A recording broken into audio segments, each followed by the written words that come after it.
नमो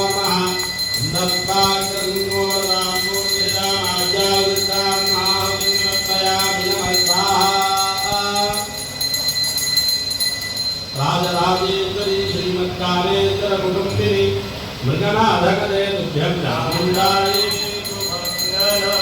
ओम नमस्ते ओम तत्प्रहृद्रामृतन्द्रमण्डिरेन्द्रां नरचरजदां सुभाषोलं कन्ये हृदयेन्द्रधतीन्द्ररूपां कामेन्द्रीं त्रिभुजां हृदयेन्द्रेणां ओम नमस्ते ओम धौम धौम धूमावतिस्वाहा ओम शिवाविस्वाहा शुभ्रण्य तद्दुष्वा भ्रातरं राजसंविदां धन्यवादपदजीव शुभपुत्रप्रवीत स्वाहा भलामेवां कृष्णे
உன்முகம் நோக்கியவரெல்லாம் என்முகமாய் வருக வருக என்றும் ஒளி விளங்கி மருகன் ஒளிமாம் தயன்சொல் நேரிட்டு அரசொழு கீழ்பட்டு என்முகம் நோக்கியவரெல்லாம் எனக்கு மயமாய் வருக வருக என்னே என்முகம் பன்முகமாய் வருக வருக ஸ்வாஹா பாதுகாத்தியாய தேவதாயி பாதுகாத்யஸ்வரூபிணி நீவாலாயி நமோ நமः அந்தர்பாக்கதங்கோ பலராம் நோதஹிதாமாத்யாய சுத்தாம் மகாஹிம் நமஸ்தயாமி நமः ஸ்வாஹா மகாகாளி மகாலக்ஷ்மி மகாவாணி மனோன்மணி யோகநித்ராத்மிகே துभ्यं தாமுண்டாயி சுமங்கலம் ओम बालात्मंडला भासां ददुरुतां त्रिलोचन स्वाहा सूर्याच्चम समासाप्यधावर्णिर्भविता मनः क्लीं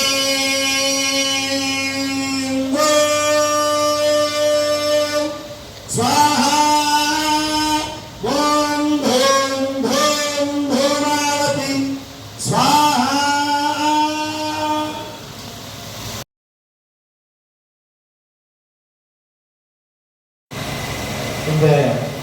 நமது இந்து சனாதன தர்மத்துல தான் மங்களத்தையும் வழிபடுகிறோம், அமங்கலத்தையும் வழிபடுகிறோம். ரூமாவதி என்ற ரூபமே எப்படி இருக்கும்னா, வெண்ணிலை ஆடை உடுத்தி கொண்டு கிழக்குத்தன்மையுடன் கையில துடப்பம், அப்புறம் முறம், காத்தியை வாகனமாக வைத்துக் கொண்டு அமங்கல ரூபமாக இருக்கக்கூடிய ரூபம். அவன் என்ன பண்றாலாம், நம்மளுடைய துன்பங்கள் எல்லாம் தொடர்ச்சி மூட்டை கட்டிட்டு போறாங்க ரூமாவதின்ற தேவதை. அதனாலதான் நம்ம கீழ பூஜையிலே தர்மாயணமான ஒரு அக்ஷதை போட்டா அதர்மாயணமான ஒரு அக்ஷதை போடணும். அப்படி ரெண்டுத்தையுமே சமமாக பாவிக்கக்கூடிய தன்மையானது இந்த இந்து சனாதன தர்மத்தில் இருக்கு. அதுல இன்றைய தினம் விசேஷமாக ரூமாவதி மந்திர செய்து சந்திக்கிறோம். எதேச்சையாக அம்பாள் இன்னைக்கு ஸ்திரரோகிணி சொல்றது சனிக்கிழமையில ரூமாவதி என்பது கருப்பு நிறத்தோட இருக்கக்கூடிய தேவதையாக சொல்றோம். அப்படி சனிக்கிழமையில தானாகவே அமைஞ்சிருக்கு. இந்த இடத்துல நமது சர்வமங்கல ராஜராஜேஸ்வரி சன்னிதானத்துல 10 நாட்கள் சண்டிகோமம் புதுக்கோட்டை புவனேஸ்வரி பீடத்தின் சார்பாக நடைபெற்றுக் கொண்டிருக்கிறது. இன்னும் 3 நாள் சண்டிகோமம் இருக்கு. இந்த சண்டிகோமம் ரொம்ப விசேஷமானது. கலியுகத்துல உடனடியான பலனை கொடுக்கக்கூடிய தெய்வம் கணபதியும் சண்டிகா தேவியும் தான். அதனாலதான் நம்ம ஏதோ ஒரு ரொம்ப தொந்தரவா இருக்கு அப்படின்னு சொல்லி நாம ஜோசியர் போய் அனுப்பும் பொழுது அவர் என்ன சொல்றாருன்னா, வீட்டில் ஒரு கணபதி ஹோமம் வேணா பண்ணி பாருங்களேன்னு சொல்லுவார். ஏன்னாக்கா சண்டி ஹோமத்தை வீட்டில் பண்ற அளவுக்கு வசதிகள் இருந்தா கூட இத்தனை திரவியங்கள் போட்டு பண்ணணும், குறைஞ்சபட்சமா இருக்கு. இதே நம்ம கம்மியா தான் பண்றோம், இதுக்கு மேல குறைவா பண்ண முடியாது. இத்தனையும் ஒரு வீட்டில் பண்ற அளவுக்கு சௌகரியம் குறைவா இருக்கு. அதனாலதான் கணபதி ஹோமாதி பண்ணி பாருங்கன்னு சொல்லுவாங்க. அதனால கலியுகத்துல உடனடியான பணம் கொடுக்கக்கூடிய தெய்வம் கணபதியும் சண்டிகையும். அதனால இந்த இடத்துல இந்த 10 நாட்கள் சண்டி ஹோமத்துல ஒரு நாளைக்கு குறிப்பிட்ட கட்டணம் ரொம்ப குறைவா தான் வச்சிருக்கோம். 25,000 ரூபாய் ஒரு நாளைக்கு ஸ்பான்சர், ஒரு முழு ஸ்நாக் செலவுக்காக. அப்படி நம்ம இன்னும் 3 நாள் விருப்பம் உள்ளவர்கள் அந்த ஒரு நாள் சண்டி ஹோமம் உபயோகமாக இருந்து நடத்தலாம். அப்புறம் சுவாமிகள் சொன்னதை இங்க எல்லாருக்கும் தெரியப்படுத்தும். என்னன்னாக்கா, இந்த இடத்துல இந்த 10 நாள் நடந்தக்கூடிய சண்டி ஹோமத்துல இது வரைக்கும் நம்ம ரசீது மூலமாக வசூல் செய்து ரொம்ப குறைவாக தான் இருக்கு. அதனால இங்க இருக்கிற ஒரு 5 பேர்களுக்கு சம்பாவனை பண்ணணும். அதனால அந்த சம்பாவனை கைக்கணிகள் யாராவது விருப்பம் உள்ளவர்கள் ஒரு ஆளுக்கு உண்டான சம்பாவனை எடுத்து நடத்தலாம். அப்படி எப்படி முடியுமோ இந்த இடத்துல இந்த சண்டி ஹோமத்தை சிறப்பாக அம்பாளுடைய அனுபவத்தை பொறுத்து எல்லோரும் கலந்து கொள்ளுங்கள். இன்னைக்கு வர செவ்வாய்க்கிழமைக்கு பூர்த்தி. அன்னைக்கு இப்ப பாக்குற மாதிரி பிரம்மாண்டமா நடக்கும். அன்னைக்கு எப்படின்னாக்கா 13 அத்தியாயத்திற்கும் 13 புடவை, 13 மாலை, 13 மகாவதி, அப்புறம் பலவிதமான பக்ஷணங்கள், பலவிதமான பழ வர்க்கங்கள், பலவிதமான சௌபாகிய திரவியங்கள், மூலிகை திரவியங்கள் சொல்லி எல்லாத்தையும் ஹோமத்தில் சமர்ப்பணம் பண்ண போறோம். அதனால அந்த கடைசி நாட்கள் பொருட்கள் வாங்கி கொடுக்கலாம். அதே போல முக்கியமா நமக்கு இப்ப என்ன தேவைன்னா, இந்த செலவுகள் பண்ணிட்டு இருக்கோம். இப்படி மாலைகள் வந்துட்டு இருக்கு, எல்லாத்துக்கும் நம்ம இன்னும் நிறைய அதுக்குண்டான பேமெண்ட் எல்லாம் பண்ணணும். அதனால நீங்க விருப்பம் உள்ளவர்கள் இந்த வைத்திய தட்சணையில் கலந்து கொள்ளலாம். அப்புறம் பொருட்கள் வாங்கி கொடுக்கலாம். அம்பாவுடைய அனுகூலத்தை பெறணும். ஏன்னா இந்த சண்டி ஹோமத்தை ரொம்ப சுலபமாக எல்லோரும் கலந்துக்கிற மாதிரி இந்த இடத்துல நம்ம நடத்திட்டு இருக்கோம். புதுக்கோட்டையில இதே மாதிரி 3 வருஷ காலங்கள் நடந்துட்டு இருக்கு. அதோடைய பிரச்சாரமாகத்தான் இங்க ஒரு 10 நாட்கள் இதை நடத்தி ஒவ்வொரு ஊர்லயும் பண்ணி அந்த புதுக்கோட்டையில் 3 வருஷம் நடக்கிறதுன்றது தெரியப்படுத்திட்டு இருக்கோம். அதனால எல்லோரும் இன்னும் 2 வருஷத்துக்கு நடக்க போறது. எல்லாரும் புதுக்கோட்டைக்கு வந்து தரிசனம் பண்ணணும். புதுக்கோட்டை சண்டி ஹோமத்திலும் பங்கு கொள்ள வேண்டும். அதற்காக ஒரு க்ஷேம நிதியானது திரட்டிட்டு வரும். விருப்பம் உள்ளவர்கள் அதற்கு நிரந்தர வைப்பு நிதியாக 1 லட்சம் ரூபாய் கொடுத்து நம்ம என்ன பண்ணலாம்னா, வருஷத்துல ஒரு நாளைக்கு நாம வந்து அந்த அம்பாள் சன்னிதானத்திலேயே தங்கி, அந்த ரூம்ஸ் இருக்கு, அங்க வந்து தங்கி காலையில பூஜையிலேருந்து ஆரம்பிச்சு அப்புறம் அபிஷேகம், அதுக்கு பிறகு 1 கோடி மூலமந்திரம், புவனேஸ்வரி மூலமந்திர ஹோமம் நடக்கிறது. அதுல கொண்டு வரலாம். சாயங்காலம் நடக்கக்கூடிய சண்டி ஹோமத்தில் சண்டி செய்து கொள்ளலாம்.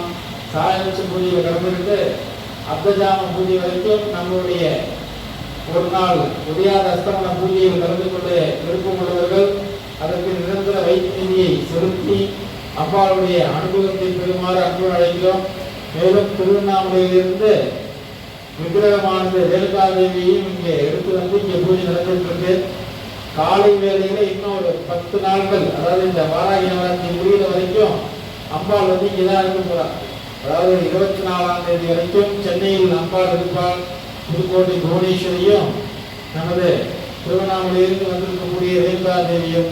அதனால காலை வேளையில் விருப்பம் உள்ளவர்கள் அம்பாளை அழைத்து வீட்டுல காலை நேரத்துல நம்ம ஆத்துல பூஜை பண்ணலாம். புவனேஸ்வரிக்கும் நமது ரேணுகாதேவிக்கும் 2 பேருக்கும் நம்மளால முடிஞ்ச அர்ச்சனைகளை செய்து அம்பாளுடைய திருப்பணியில், திருவண்ணாமலை இருக்கக்கூடிய ரேணுகாதேவியுடைய திருப்பணியில் பங்கு கொண்டு பரம அனுகிரகத்தை பெறுமாறு அன்பு அழைக்கிறோம்.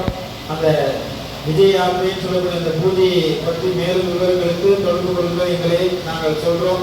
அதன் பிரகாரம் எல்லோரும் கலந்து கொள்ளுமாறு அன்பு அழைக்கிறோம். இப்பொழுது பூர்ணான குணசாலினி கல்யாண சைதன்யா கமனியா கதாவதி கமலாட்சி கல்மஷக்னி கருணாமிருத சாகரா கதம்ப கானனாவாசா கதம்ப குசும பிரியாயை நமஹ. पुष्पमालां समर्पयामि नमः स्वाहा ज्ञानिनामपि चेदा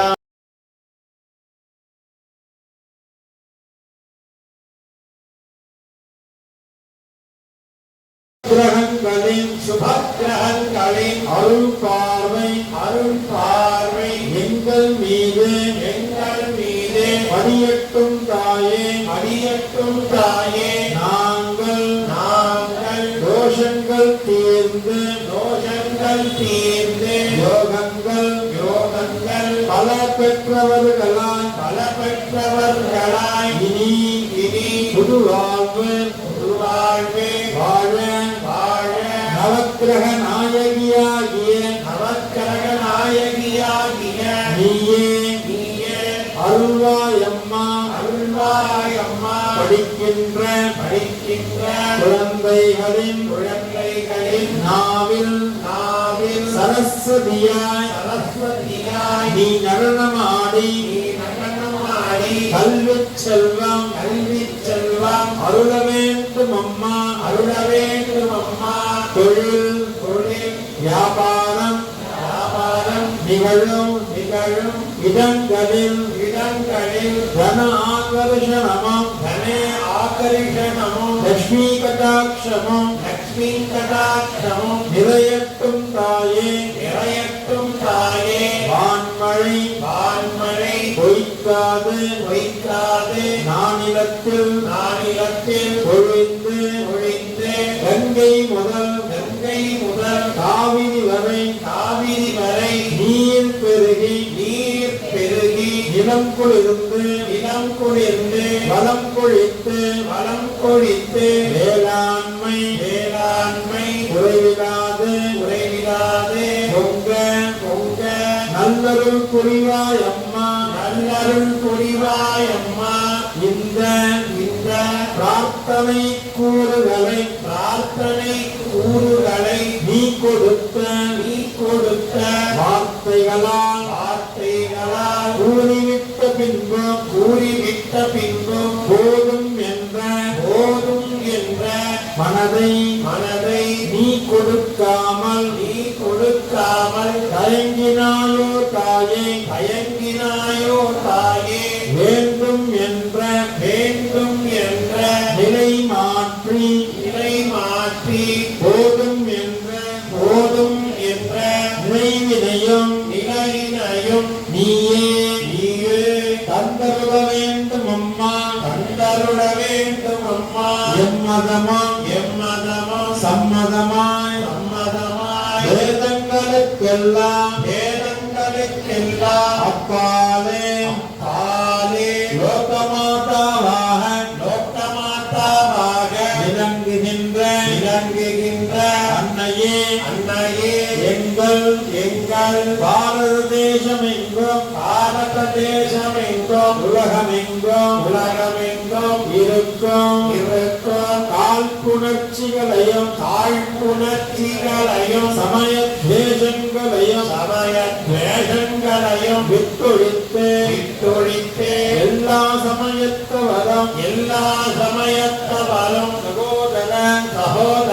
சகோதரிகளாய் வாழ்ந்திடவும் இவ்வுலகம் ஒரு அமைதி பூங்காவாக திகழ்ந்திடவும் நீயே நல்லருள் புரிவாயம்மா எல்லா உயிர்களும் இன்புற்று வாழ வேண்டும் சமஸ்தலோகாः சுகினோ பவந்து இன்பமே சூழ்க எல்லோரும் வாழ்க இன்பமே சூழ்க எல்லோரும் வாழ்க இன்பமே சூழ்க எல்லோரும் வாழ்க ஓம் சாந்தி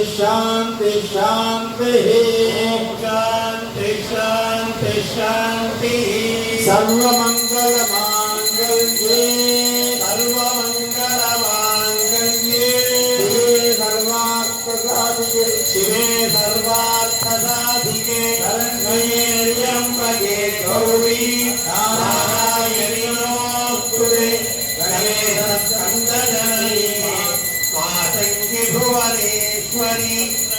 भद्रकाली नमस्तुभ्यां चामुण्डायै सुमङ्गलम् मंगलप्राप्त्यर्थम् उत्तरवीराजनं दर्शयामि आगमनीयं समर्पयामि रक्षां धारयामि ओम हर ओम हरि लोकार्पणं